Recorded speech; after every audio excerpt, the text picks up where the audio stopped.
Financial Fashion Network is a media company and brand that promotes financial awareness, personal development, and mental health. And we have created platforms like We Invest Different podcasts that you're listening to right now.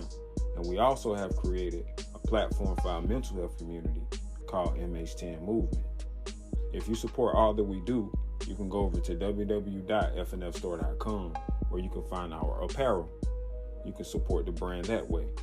Also, you can share the show, share with people, and tell them how great the conversations are. We appreciate all the support. Now let's get into the show.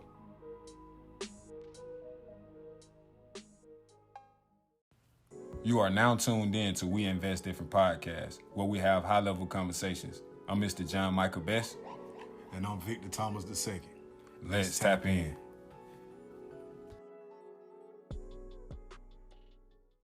On conversation number 56, we discuss ownership of BET, who would we like to be the owner, how should it look, and what should be done about talking more about economic freedom and financial literacy. Also, we talked about the banking system failing, Silicon Valley Bank, and what should we do to protect our money. Tap in.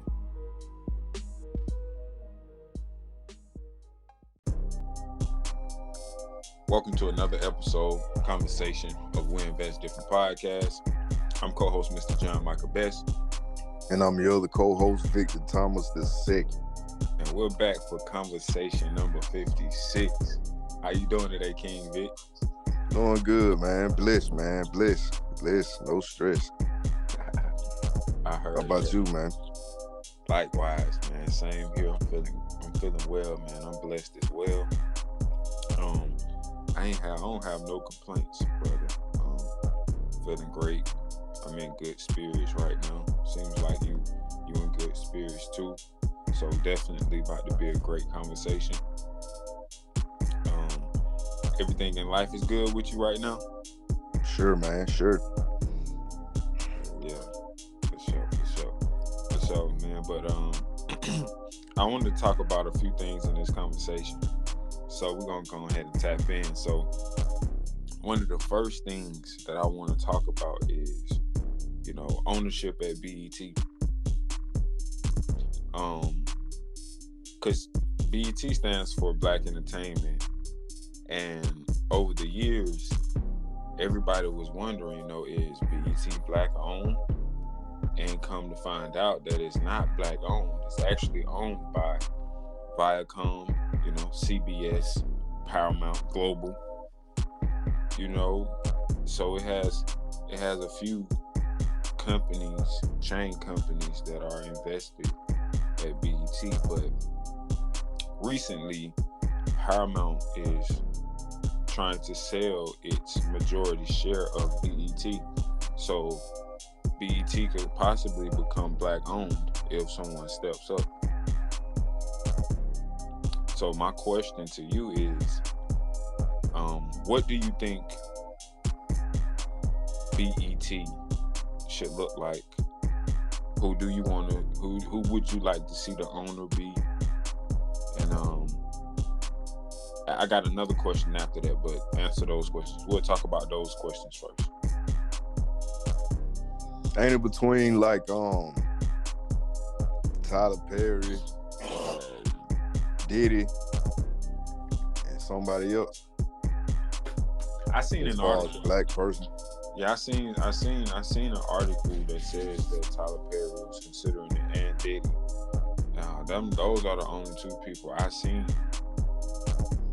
I heard one more person though. But anyway, I guess I would go with Perry. I mean, it just makes sense because he already is heavily involved with BET with his production. So I would say Perry. And I just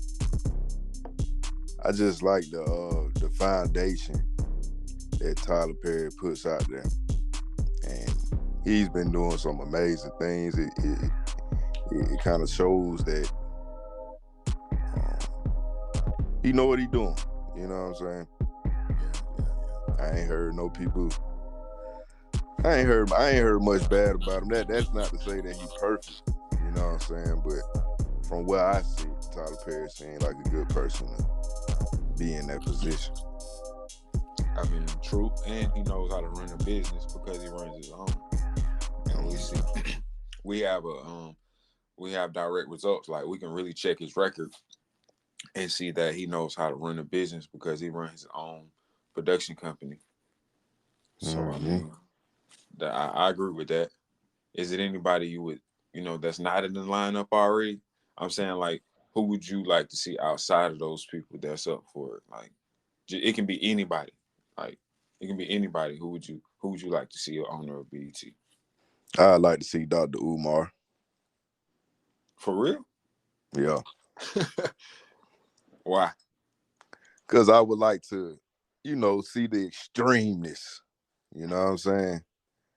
Yeah, Because that's kind of what's needed. And just for somebody that extreme to be able to be on a platform and call the shots, man, that'd be revolutionary. I agree. I see. I see.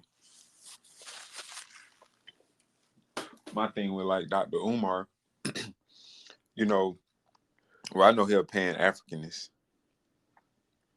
and I know he'll lead with a lot of that, which it will be a good thing. It would be a good thing, but I don't know how effective it will be in the long run. But shoot, I definitely can dig that because he a person that's very vocal in the community. Um, from that aspect of things, it'll definitely be revolutionary. Hmm. Um, Who you got in mind, though? man, I can't help but think of Kanye. Of course, Mm. Kanye is one of them, definitely, because due to what BET already is, it's a platform for melanated music and entertainment already. So with him already being in the industry, actually being an artist, being a producer, being a writer, being a director, all of those hats that he has already worn. I really think that it fits, the role that he has already played as as an artist. But Mm. as a CEO, he's also been the CEO of his own brand, which I think will bring another element to BET. So like I think with Kanye, BET will be more hip hop. It'll be backed by more. It'll be. I think it'll also be more melanated. Like the environment of BET will be more melanated because of Kanye as well, even though he got a white wife. Mm. But the way he do things, would kind of be creative, and it'll set a new tone and a new standard. Um, and like hip hop has always been about fashion as well. He's in the fashion industry, so I also think that that's another point of why I feel like that'd be a good role for him. Yeah, Um, that's good stuff. That good stuff. I didn't even think about Kanye, but yeah, I like I like I like him as well for sure. Cause I know Kanye gon' he'll turn it up just like he did Adidas, man. for sure, for sure, for sure.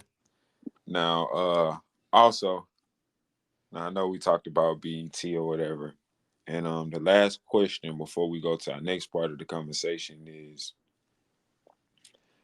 okay, do you think more should be done about economic freedom? Along with entertainment, when it comes to BET, because it's so many ways that, okay, now that BET has a chance to be melanated, I think that we have also a chance to roll in something for economic freedom for our people. So, like, how do you feel like we can incorporate economic freedom on top of entertainment at BET? I mean, when you say economic freedom, what do you mean exactly? Well, I really mean like things that will equate to economic freedom, like financial literacy, incentives, like any way that we can involve the community, you know, to get closer to economic freedom. I think what it comes down to when it comes to a network, I think they really just have to use the tools that they already have to implement those type of things for the black community. Because a lot of times they get caught up into ratings and we need to get this done. We need to have this award show and all that. But they're really not focusing on including this educational content into their programming. You feel me? And Mm-hmm. that's the problem right there. They just want to entertain, but they don't want to educate. It's just the melanated, the black community does want to be entertained, and we're good at entertaining. But at some point, we have to recognize that we also need to be educated, and we need to educate ourselves because these schools aren't teaching us what we need to know. You know what I'm saying? So I think that these Yeah. networks need to take the influence that they have and use it for the right reasons. And And and have this educational stuff in their shows. What's wrong with having a show that's going to teach somebody something and educate something? And this is something I believe will require good writers. You feel me? This it has to be good writers to make something educational, entertaining, and it's going to cost and it's going to take time. It can't be rushed. You know what I mean? It can't be all about a dollar. The motive really has to be the people. Like BET can get whoever they want to be in charge, but if the motive isn't the people, BET is not going to be what BET has the capability of being. I agree. I agree. Great points. Some great points in there. And one of the things that I would like to piggyback on is like making sure that it's about the people. And one of the ways that I feel like, we can roll in something about economic freedom is, like you said, using what we already have, and which is the blockchain technology.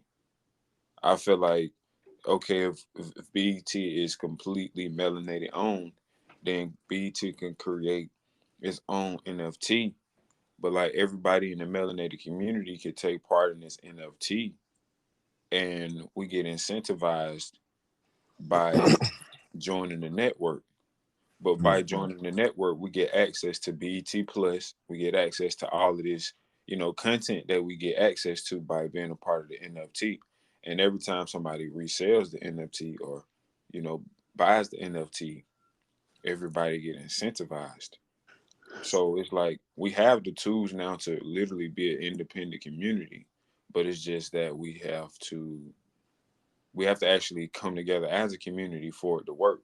And so like the blockchain is the perfect way for it to work because it's peer to peer transaction. We don't have no middleman, so it builds trust.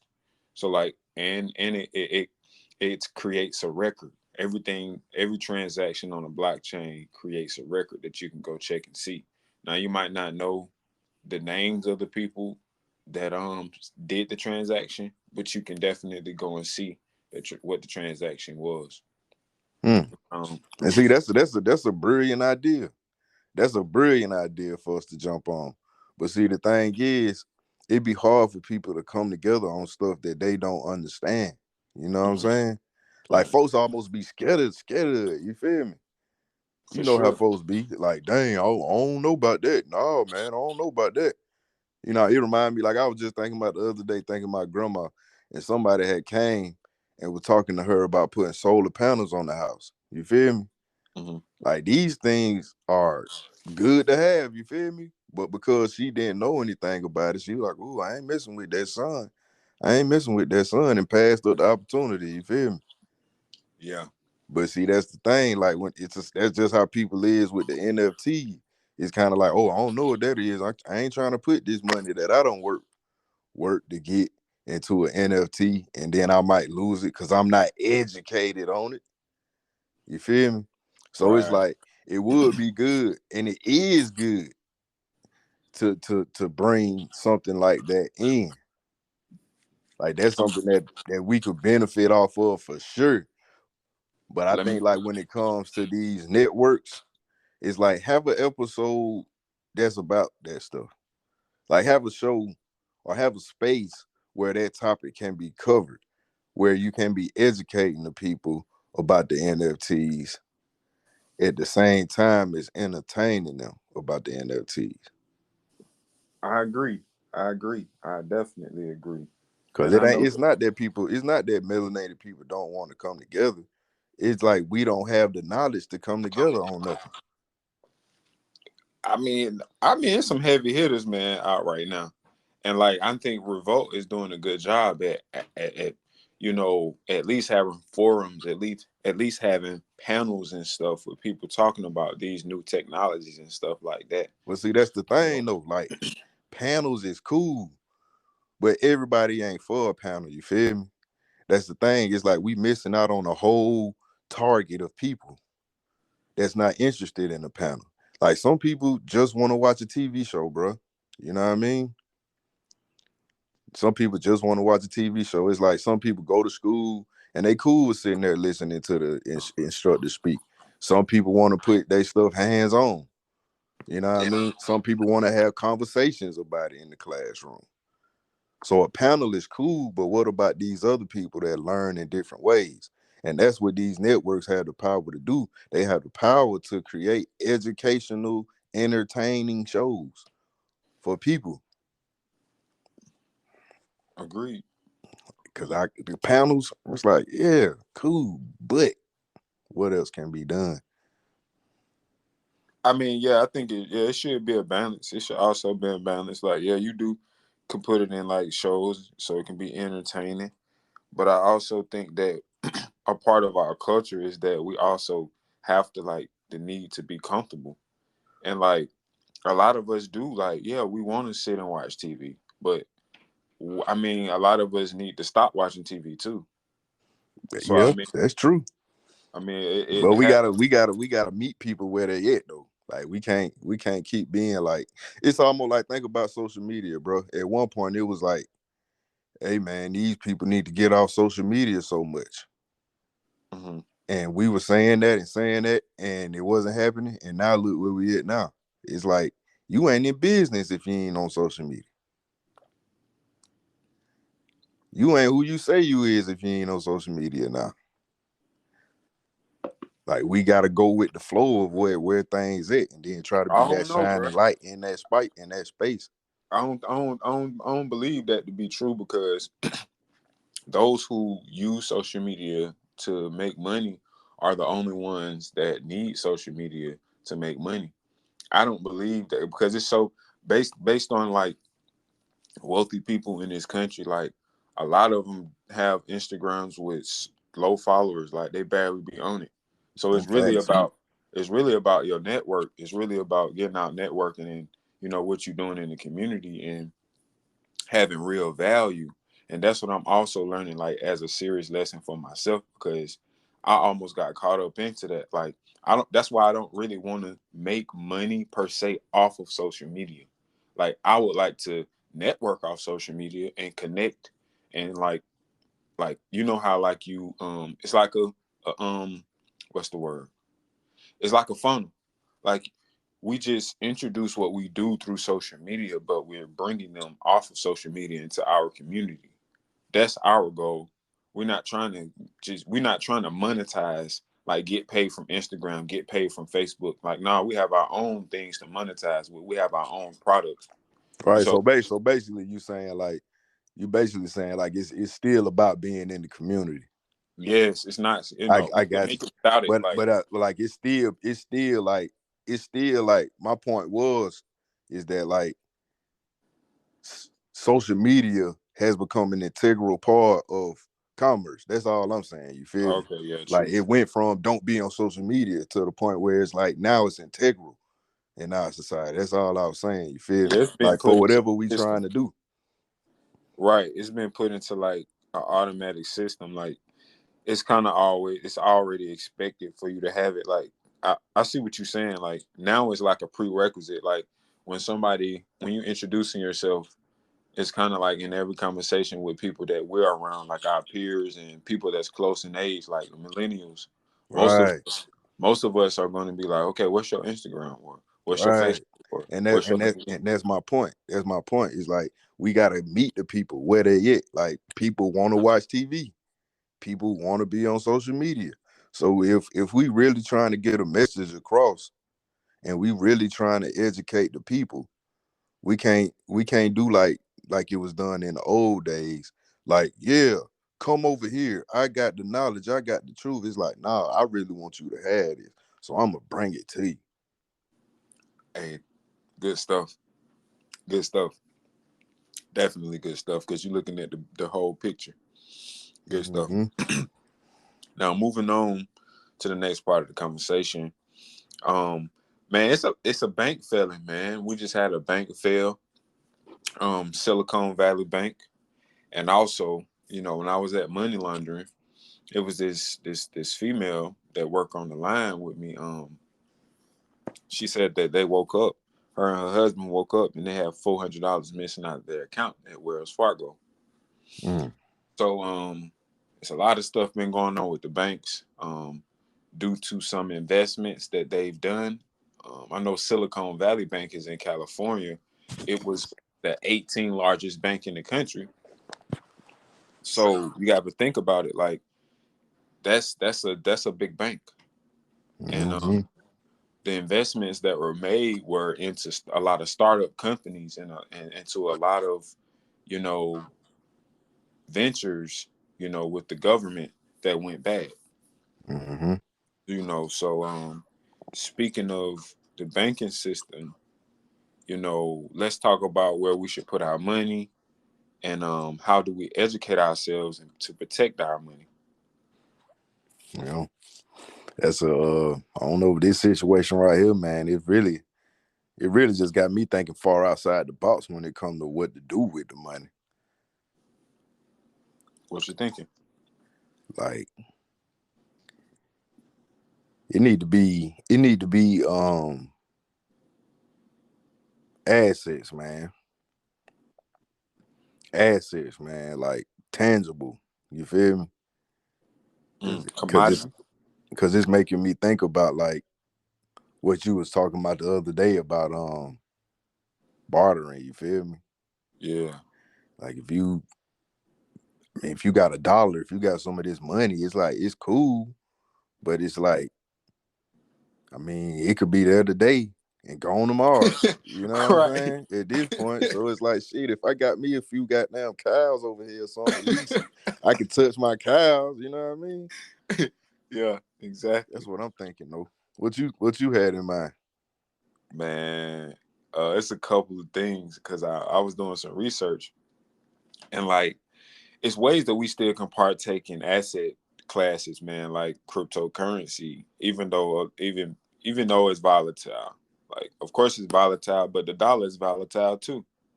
So Mm-hmm. it's like, which volatility would you prefer? Because it's like, also, you can't protect yourself against the dollar bill.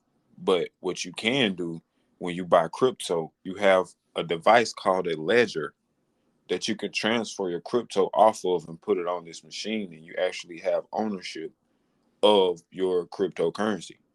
So that's what I'm planning to do. Literally, I'm getting ready to buy a ledger so that whenever I buy Bitcoin, I can transfer off of the exchange platform onto my ledger, and I put it in the safe somewhere with my codes and protect my crypto.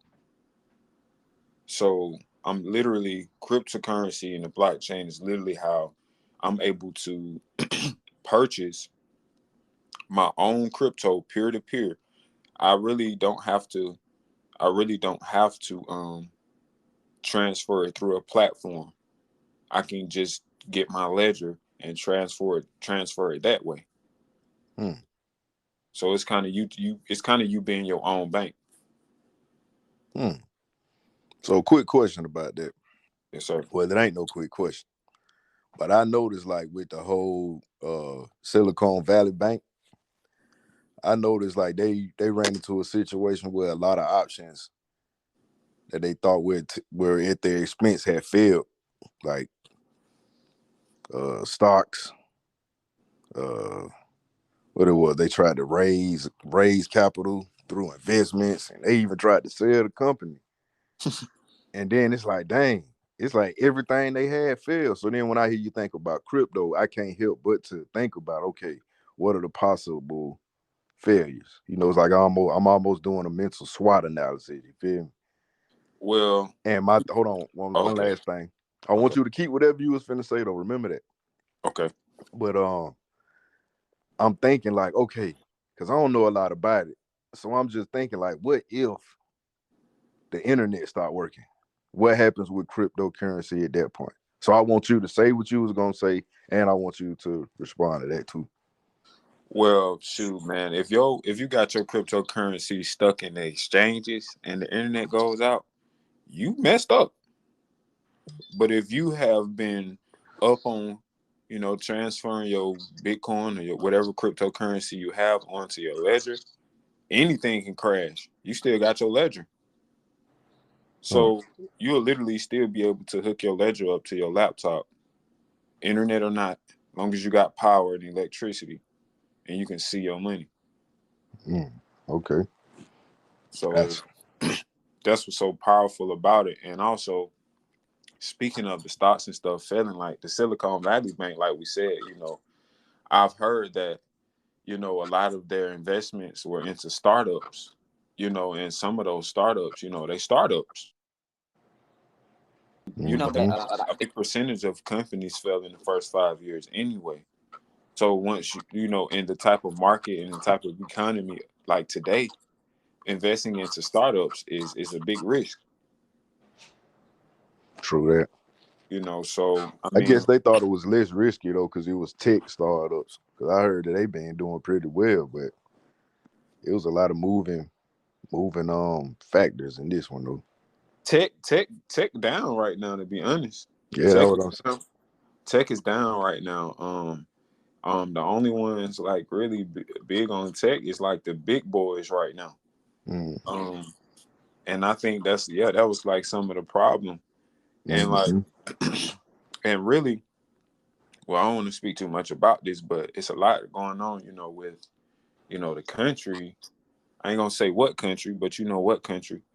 The country is trying to strongly regulate crypto and keep it out. So they want companies to continue to spend money with the banks. They want to, continue to buy bonds. They want to continue to try to invest into cash. Mm, They want the USD to still, be the number one currency, and it's the system is causing it to continue to go down because of the irresponsibility that has been taking place over the last year, over years, years of time. So it's like cryptocurrency, they know that it's freedom for a lot of people. And when there is freedom, when it comes to your currency and the money that you use, the systems that you use, then they have no control. So that's why, the blockchain technology, only some people have adopted it, but it's all about the type of cryptocurrency that you're using. So you have to do research on the use case of the coin that you're investing in. So that's really the main thing. And like you were saying, as far as BET goes, they can literally make a show about people creating cryptocurrency coins, but then it'll put people in the mindset of creating their own coins, and then that means it'll be creating independence in the people, and they don't want independence to be in the minds of the people. mm-mm. Not at all. But if it's a black-owned network, then it shouldn't matter because black people will be supported by melanated people, and we get to say and do what the fuck we want to do because it'll be ours, and we don't necessarily have to have it on a white, server. Like it can literally be us. We can literally create our own app, and we can be the only ones that have access to it. Mm-hmm. That's right.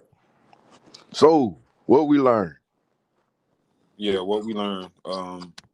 One of the things I learned, man, is a lot of things that look like trees in the body look like it's like we have a connection with it.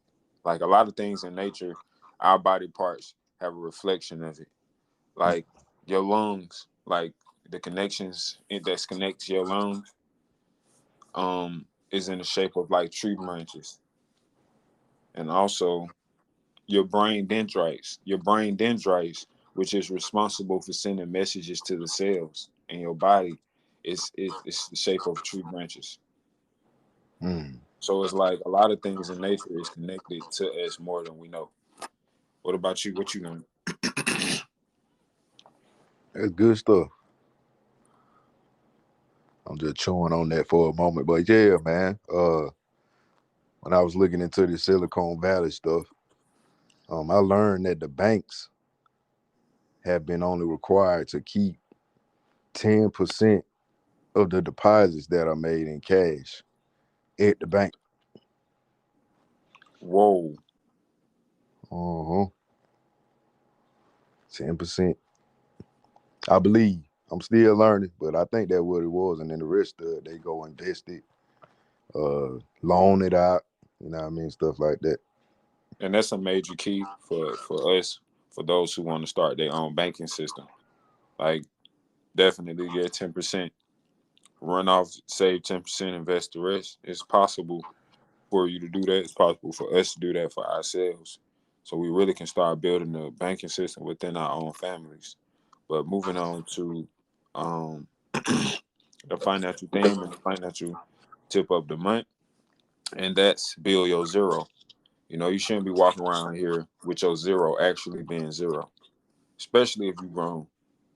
You know, you should constantly be in a mindset of growing and elevating and not being at the ground level. It should always be about growth and improvement. So grow your zero, whether if it's $10, $20. The goal is just progress.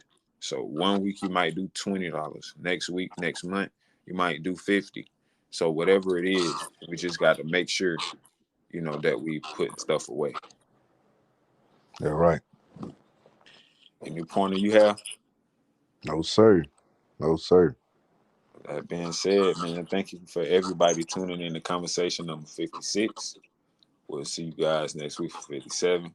I'm co-host Mr. John Michael Best. And I'm your other co-host, Victor Thomas II. And we're gone. Peace. Peace. What's going on, kings and queens? I got some good news for you. We finally got our website together at www.weinvestdifferent.com. It's where you can find our episodes of the podcast. We got links to the YouTube channel as well. So tap in. If you don't want to listen on our platforms at Spotify, Apple Music, you can just tap into our website and get access to the newest episodes. Tap in.